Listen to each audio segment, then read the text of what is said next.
सभी विद्यार्थियों का एसवी चिल्ड्रन एकेडमी रावला मंडी के ऑनलाइन प्लेटफॉर्म पे स्वागत है। कक्षा 12 विषय भूगोल अध्याय चल रहा है हमारा 8वां, जिसमें हम पढ़ रहे हैं प्राथमिक व्यवसाय के अंदर। सबसे पहले हमने पढ़ा था आखेट, फिर हमने पढ़ा था संग्रहण, और तीसरा हमारा चल रहा है पशुचारण। क्या चल रहा है?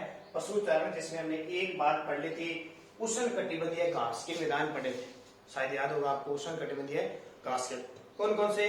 ब्राजील में पंपास, जो सारा मरुस्थल है, या अफ्रीका के सूडान के अंदर कौन सा पड़ा था, याद है ना आपको, सवाना घास के मैदान। और इसके अलावा हमने वेंजुला में लानोस पढ़ा था, और अफ्रीका के अंदर वेल्स पढ़े थे ना, लैंड भारत। अब है पशुचारण 2 नंबर पे देखो, शीतोष्ण कटिबंधीय घास के मैदान। शीतोष्ण कटिबंधीय घास के मैदान, शीतोष्ण कटिबंधीय घास के मैदान। अब देखो मैं वापस से नक्शा बना लेता हूं। ये शीतोष्ण क्षेत्र कौन सा है, बस ये याद रखना है आपको। तो ये वापस आ गई भूमध्य रेखा, ये 23.5 डिग्री, ये 66.5 डिग्री, 0 डिग्री, 23.5 डिग्री, 66.5 डिग्री, और ये 90 डिग्री। इधर भी 90 डिग्री, और ये आ गई 23.5 डिग्री, और ये आ गई 66.5। मैंने ये छोटे इधर क्यों बनाए, ये भूमध्य रेखा यहाँ क्यों बनाई है, क्योंकि नीचे वाला क्षेत्र कम है, ऊपर ज्यादा है। अब देखो ये ये तो आ गया कौन सा, उष्ण कटिबंधीय क्षेत्र, जो हमने कल पढ़ लिया। अब बात आती है शीतोष्ण। शीतोष्ण का मतलब शीत प्लस उष्ण। शीत प्लस उष्ण क्या होता है, 23.5 डिग्री, या मान लो 20 से लगभग, ये जो क्षेत्र है ये, इसको कहते हैं शीतोष्ण। क्या कहते हैं? शीतोष्ण। ये भी शीतोष्ण। अब यहाँ देखिए शीतोष्ण में क्या क्या आएगा, क्षेत्र कौन कौन से आएंगे। देखो शीतोष्ण में ये 30 डिग्री से 45 डिग्री के बीच फैले। मैंने आपको बता दिया ना, 23 से 66.5 डिग्री लगभग। अब क्लियर इसने दे रखा है कि यहां से लेकर और यहां तक फैले हुए हैं। इसके अंदर भी पूर्ण रूप से इस क्षेत्र में फैले हुए हैं यहाँ पे, ठीक है। ये क्षेत्र शीतोष्ण है। इधर भी 30 से लेकर ये क्षेत्र आ जाएगा, यानी वैसे इतना है, लेकिन ये जो घास के मैदानों की बात कर रहा है वो कहां से, 30 से 45 डिग्री, ठीक है। समझ में आ गया। मैं इतना ये काट देता हूं, यहाँ इसका मतलब शीतोष्ण क्षेत्र है। समझ में आ गया। अब देखो यहाँ पे वर्षा होती है, औसत 50 सेंटीमीटर वर्षा होती है। कितनी होती है? औसत 50 सेंटीमीटर की वर्षा होती है। जैसे हमारे राजस्थान के अंदर मरुस्थल में देख लो 50 सेंटीमीटर वर्षा होती है ना। और ये आते कहां पे, इन घास के मैदानों में। रूस में स्टेपिज, यहाँ पे रूस है और यहाँ पे स्टेपिज घास के मैदान है। रूस के अंदर है स्टेपिज घास के मैदान, यानी देता हूं इधर, रूस स्टेपिज घास के मैदान। अमेरिका में पंपाज, अमेरिका, ठीक है। जैसे ब्राजील में है ना, वैसे अमेरिका में भी है पंपाज। अब यहां अमेरिका आ गई, ये तो पंपाज आ गया। फिर देखो ऑस्ट्रेलिया में डाउन्स, ये देखो यहाँ 23.5 डिग्री मकर रेखा इस क्षेत्र में है। यहाँ पे ऑस्ट्रेलिया, यहाँ पे डाउन्स, बस इतना याद रखना, डाउन नीचे है। ऑस्ट्रेलिया में कौन से घास के मैदान है? डाउन्स। यहाँ लिख देता हूं मैं आपको, पेपर में याद करने हैं तभी नंबर बनेंगे। ये डाउन्स घास के मैदान है। शीतोष्ण कटिबंधीय क्षेत्र पूछे तो 30 डिग्री से लेकर 45 डिग्री के मध्य अक्षांशों के बीच पाई जाती है। ये जो रेखाएं होती है ये अक्षांश होती है, ये जो रेखाएं होती है इधर वाली, ऐसे ऊपर वाली, वो होती है देशांतर रेखा, ठीक है। और वर्षा 50 सेंटीमीटर, याद रखेगा। अब देखो इसके कुछ और क्षेत्र दे रखे हैं। मरुस्थलीय क्षेत्र, ठीक है। अब मरुस्थलीय क्षेत्र जब भी आएगा तो यहाँ आपको पता है कालाहारी मरुस्थल है हमारे भारत के अंदर। यहाँ थार का मरुस्थल है, थार मरुस्थल है ना। बारिश देखो 50 सेंटीमीटर के आसपास होती है। अरब मरुस्थल है, ईरान, इराक, सऊदी अरब, यहाँ ये अरब मरुस्थल है। तो थार के मरुस्थल कौन कौन सा आ गया? थार मरुस्थल, सहारा और अरब, ये सारे के आगे मरुस्थल आगे। पर्वतीय क्षेत्र, विश्व के जहां भी पर्वत है, पर्वतीय स्थल जहां भी है विश्व में, वो सारे पर्वत स्थल है, वहां पे भी शीतोष्ण कटिबंधीय घास के मैदान पाए जाते हैं। तो ये क्या है?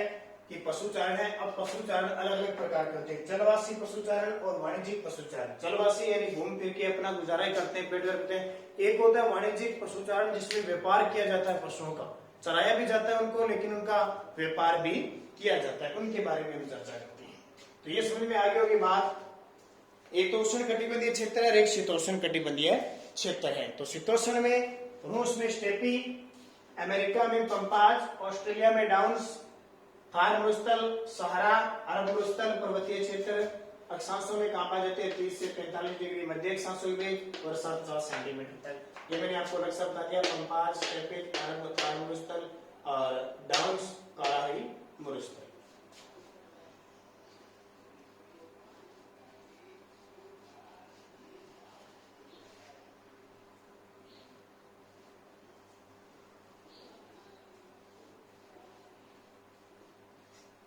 अब आता है पशुचारण। और पशुचारण कौन कौन से? एक तो आ गया चलवासी पशुचारण, चलवासी पशुचारण, और दूसरा आ गया वाणिज्यिक या व्यापारिक कह सकते हैं, वाणिज्यिक पशुचारण। ठीक है, दो प्रकार के पशुचारण आ गए, चलवासी और वाणिज्यिक। अब चलवासी मैंने बता दिया, जैसे किसी के पास 10 बेटे हैं, 15 बेटे हैं, 10 बकरी है, 15 बकरी है, 5 गाय है, 10 गाय, इस तरह के जो पशु रखते हैं वो जीवन निर्वाह के लिए करते हैं। अब 5-7 गाय पाल ले, एक तो घर पे दूध काम देगा, थोड़ा बहुत बेच लेगा तो उसका घर चल जाएगा, वैसे ही बेटे रखते हैं। वाणिज्यिक होता है खूब सारा, बहुत बड़े स्तर पर काम किया जाता है ना, वो वाणिज्यिक व्यापारिक होता है। तो देखो, नंबर 1 तो चलवासी पशुचारण से क्या होता है? जीवन निर्वाह होता है सिर्फ, यानी जीवन चलता है सिर्फ और सिर्फ, जीवन निर्वाह होता है चलवासी पशुचारण से। और ये जो चलवासी पशुचारण है सिर्फ प्राकृतिक वनस्पति होते हैं, इनको चराने पहाड़ों वगैरह में ले जाते हैं, प्राकृतिक वनस्पति पर निर्भर है। जैसे भेड़ें वगैरह देखिए ना आपने, थोड़ी बहुत होती है, 10-15 उनके स्पेशल थोड़ी चारा आता है, बस इधर उधर घुमा के इन्हें पाल लिया जाता है। और चलवासी पशुचारण के लिए विस्तृत भूमि की आवश्यकता होती है। विस्तृत का मतलब चरावा, विस्तृत भूमि की आवश्यकता होती है। कहने का मतलब चरावाह, चरावाह मतलब जहां पशु चरने जाते हैं वो क्षेत्र होना जरूरी है।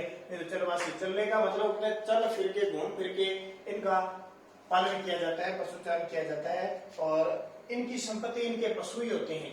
संपत्ति क्या होती है? इनके पशु ही होते हैं। अब जिसके पास भेड़ है तो उसकी वही संपत्ति है। अब देखना, जो भेड़ पालते हैं ना, वहां कहीं देखना, जब भी उनको जरूरत होती है वो एक भेड़ बेच देते हैं, जब भी जरूरत है एक बकरी बेच देते हैं, जब भी कोई ऐसे, कई तो घर ऐसे हैं जहाँ पे किसी बच्चे की फीस चाहिए होती है, घर में कोई बड़ा हो, कोई रोग वगैरह हो जाए तो सीधी भैंस बेच देते हैं, एक गाय बेच देते हैं, होता है ना। वो सारे किसमें आते हैं? चलवासी पशुचारण। जीवन निर्वाह क्या ये सिस्टम है? प्राकृतिक वनस्पति पर निर्भर है और खूब सारी भूमि चाहिए, क्योंकि चल फिर के, घूम फिर के कहीं भी चल के आते हैं। और संपत्ति इनकी क्या होती है? पशु होती है। इसके अलावा अधिकांश चलवासी चरवाहे कबीलों में रहते हैं, कबीलों में रहते हैं। जो ये चलवासी पशुचारण के लोग हैं चरावाहा, ये कहाँ रहते हैं? कबीलों में। कबीलों का मतलब एक समूह में रहते हैं, यहाँ एक इकट्ठे रहने लगे, फिर यहाँ इकट्ठे रहने लगे, फिर दूसरी जगह चले जाते हैं, यानी इनका गुट ही रहता है 50-60 का। ठीक है, हो गए। इसके अलावा पशुचारण की विधि प्राचीन ढंग की है, विधि है वो प्राचीन ढंग की है। कहने का मतलब जैसे आज झाड़ियां वगैरह काट वगैरह करते हैं, बस वही इनको खिलाते वगैरह, कुछ नहीं। जो पहले ऊंटों का सिस्टम चलता था ना, वही चल रहा है। और ऋतुओं के अनुसार पशुचारण करते हैं, ये तो पता ही है। वर्षा ऋतु हो गई तो वो मैदानों में आ जाते हैं, गर्मी ऋतु हो गई तो पहाड़ों की तरफ के चले जाते हैं, अलग अलग क्षेत्र में इनका वास होता है। फिर देखिए 8 नंबर, जैसे कुछ क्षेत्र दे रखे हैं, दक्षिणी पश्चिमी एशिया और अफ्रीका के सहारा मरुस्थल में। ठीक है, दक्षिणी पश्चिमी एशिया और सहारा जो मरुस्थल है अफ्रीका में, यहाँ ऊंट पाले जाते हैं, ऊंट। ठीक है, जो विलुप्त होने की कगार पे है। फिर सहारा मरुस्थल हो गए में ऊंट पाए जाते हैं। इसके अलावा अरब प्रायद्वीप, जितने भी अरब क्षेत्र है, ईरान, इराक, अफगानिस्तान, है ना, जो अरब क्षेत्र अरब प्रायद्वीप के अंदर आते हैं, ईरान, इराक, अफगानिस्तान आदि देशों में भेड़, बकरी, ऊंट सारे पाए जाते हैं। सारे पशु है ना, भेड़, बकरी, ऊंट, गधे, खच्चर सब पाले जाते हैं। और जैसे एशिया के उच्च पर्वतीय क्षेत्रों में याक और टुंड्रा प्रदेशों में रेंडियर व करीबी होते हैं। ठीक है, जो एशिया का शीत प्रदेश है वहां पे याक पाए जाते हैं, और जो कनाडा वगैरह वहां पे टुंड्रा प्रदेशों में वहां रेंडियर पालतू होता है। ये बताइए रेंडियर हमने एक्सक्लूसिव जनजाति पढ़ी थी ना, ठीक है। तो ये सारे चरवासी पशु चारण के हैं। चरवासी पशु चारण के लिए और भी देखो कहाँ कहाँ पाए जाते हैं चरवासी पशु चारण, कहाँ कहाँ चलते हैं, तो इनका थोड़ा सा ध्यान रखना है।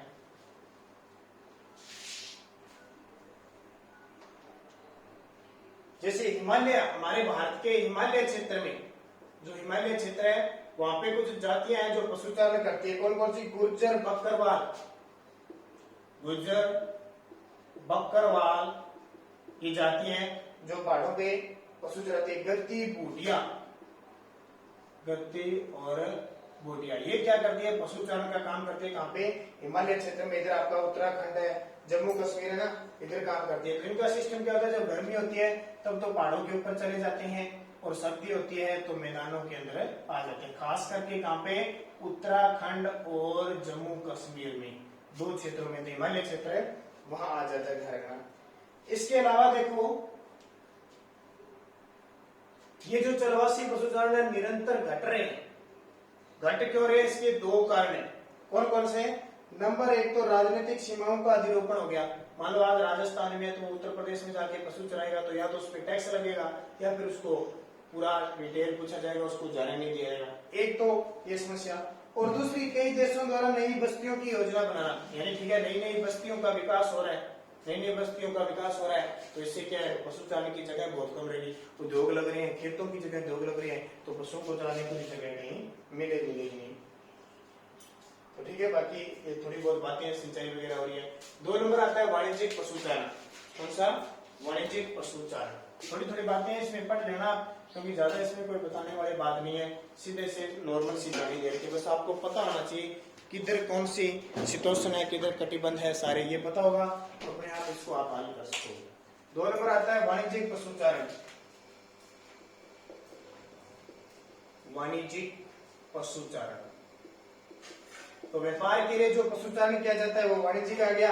और इसके क्या है? नई तकनीक काम में ली जाती है। ज्ञान विज्ञान के क्षेत्र में नई नई तकनीकों का उपयोग करके नए नए पौष्टिक आहार देके और इन्हें काम में लिया जाता है। बड़े बड़े जैसे मान लो ऐसे नहीं कि खेतों में चराया जाता है, चराया नहीं जाता, अच्छी पौष्टिक तो आहार दिया जाता है। नई ज्ञान तकनीकी, नई कृत्रिम तरीके से इन्हें क्या है, जैसे वीर्य संवर्धन विधि है, और इनके साथ अच्छी नस्ल की पैदावार की जाती है। अच्छी नस्ल पैदा की जाती है। कौन कौन सी? अलग अलग प्रजातियों का मिश्रण किया जाता है। कुछ विदेशी पशु होते हैं उनकी नस्ल लाके भी इन्हें तैयार किया जाता है। ठीक है, तो वाणिज्यिक ये हो गए। अब इनकी खासियत देखो, अत्यधिक तो व्यवस्थित होते हैं और पूंजी प्रधान होते हैं। अत्यधिक व्यवस्थित, अत्यधिक व्यवस्थित होते हैं, नियम कायदे के अनुसार इनको रखना पड़ता है, सीधा नहीं होता, पूरी देखभाल करनी होती है, प्लस संपत्ति होती है। ठीक है, तो जो व्यापार करेंगे उनके पास संपत्ति तो होगी। पशुओं के लिए बड़े बड़े फार्म बनाए जाते हैं। कई बार आपने नाम सुना है गाय का संवर्धन फार्म, भैंस प्रजनन केंद्र, बड़े बड़े फार्म बनाए जाते हैं जिन्हें रेंज कहा जाता है, जिन्हें रेंज कहा जाता है। इसके अलावा वैज्ञानिक ढंग का काम किया जाता है और विश्व बाजार में इन्हें बेचा जाता है, विश्व बाजार में। अब हमारे घरों में कौन से चरवासी पशुचारण है वैसे तो, लेकिन अब तो हमारा तरीका ये हो गया कि हम खेतों से चारा लाते हैं और डाल देते हैं। वैसे हकीकत तो इनकी चरवासी है। अब कभी हमने देखा है क्या? कभी हम दूर दूर ले जाके बेचते हैं, कभी नहीं बेचते। कई बार आपने सुना होगा ऊंट वगैरह ना मेलों में जाके बेचते हैं। अपने कभी गाय भैंस बकरी देखिए बेचते हुए? नहीं बेचते ना। तो हम चरवासी में आ गए। और वाणिज्यिक जिसमें विश्व बाजार में इनका निर्यात किया जाता है, बेचा जाता है। विश्व के जो होड़ लगते हैं ना वहां पे, और कई कई जगह तो करोड़ करोड़, 50-50 लाख, 10-10 लाख, लाख लाख, जैसे भैंस तो होती है लाख लाख की, 5 लाख 10-10 लाखों में ये पशु है वो बिकते हैं, ध्यान रखना। और दूसरी बात देखो, इनका जो उत्पाद होता है, इनका पोषण होता है, आहार, उसको सड़ने गलने से बचाने के लिए रेफ्रिजरेटर में रखा जाता है। रेफ्रिजरेटर समझते हो ना? फ्रिज के अंदर इनका सामान, जैसे हम कभी भी कोई सामान ले आते हैं, सब्जी वगैरह जाके अपने फ्रिज में रखते हैं ना, वैसे इनके आहार को भी बड़े बड़े, जैसे कमरे जितने बड़े बड़े रेफ्रिजरेटर लगे उनमें रखे जाते हैं ताकि खराब ना हो और इन्हें पौष्टिक भोजन दिया जाए। ठीक है, और बहुत सारे प्रजनन है, बीमारियां हैं, उनसे बचाने के लिए इनका रख रखाव किया जाता है। तो ये ज्यादातर शीतोष्ण कटिबंधीय क्षेत्र में होता है। आपकी किताब में चित्र दे रखे हैं। अब मैं कुछ बता देता हूँ। क्षेत्र डेनमार्क यूरोप महाद्वीप में है, और न्यूजीलैंड नाम सुना होगा आपने, डेनमार्क न्यूजीलैंड नाम सुना होगा। वहां दूध के लिए पशु होते हैं, यानी पशु पालते हैं, उनका खूब सारा दूध बिकता है। डेनमार्क न्यूजीलैंड में दूध के लिए पशु पालते हैं ज्यादातर व्यापार के लिए। ऑस्ट्रेलिया में इसका ऊन के लिए भेड़ें पाली जाती है ज्यादातर। अमेरिका में मांस और दूध के लिए पाला जाता है पशु, दूध भी मिलना चाहिए और मांस भी मिलना चाहिए, ठीक है। ये पीछे विशेष ध्यान रखते हैं, आपसे पूछे कि दूध के लिए पशुचारण कहाँ होता है, दूध के व्यापार के लिए, तो डेनमार्क न्यूजीलैंड में, और ऊन के लिए कहाँ होता है, ऑस्ट्रेलिया में, मांस और दूध के लिए कहाँ होता है, अमेरिका के अंदर। इसके अलावा ऑस्ट्रेलिया, अर्जेंटीना, बहुत सारे देश है जहाँ वाणिज्यिक व्यापार होता है। तो ये सारे क्या आगे वाणिज्यिक और चलवासी पशुचारण है, कहाँ कहाँ होता है, क्या सिस्टम होता है। ये हो गया अपने प्राथमिक व्यवसाय का कितना नंबर, पशुचारण नंबर, ठीक है। अब चौथा हम सबसे इंपॉर्टेंट है इस प्राथमिक व्यवसाय में, सबसे इंपॉर्टेंट कृषि, उस कृषि को पढ़ेंगे। उस कृषि में क्या है, कितने प्रकार की कृषि होती है, कहाँ कहाँ कृषि होती है, क्योंकि हमारा देश कृषि प्रधान देश है। सबसे इंपॉर्टेंट ये कृषि वाला टॉपिक है हो जाएगा, तो इसको पढ़ेंगे। और जल्दी आपके टेस्ट भी शुरू होने वाले हैं, जो भी आपकी किताब में दिया हुआ है उसको बढ़िया तरीके से पढ़ना, क्योंकि आपकी पूरी किताब जितने मैं पाठ पढ़ाऊंगा उसके साथ आपके टेस्ट डिवाइड होंगे और किताब के अंदर से क्वेश्चन दूंगा, तो साथ साथ में नोट्स बनाते रहिए, एक्सेल में भरते रहिए। उस हिसाब से होगा, जल्दी आपका 9वीं से 12वीं तक विद्यालय लगने की पूरी आशंका हो जाएगी। 15-20 दिनों में ऐसा लग रहा है अभी आपके विद्यालय शुरू हो जाएंगे।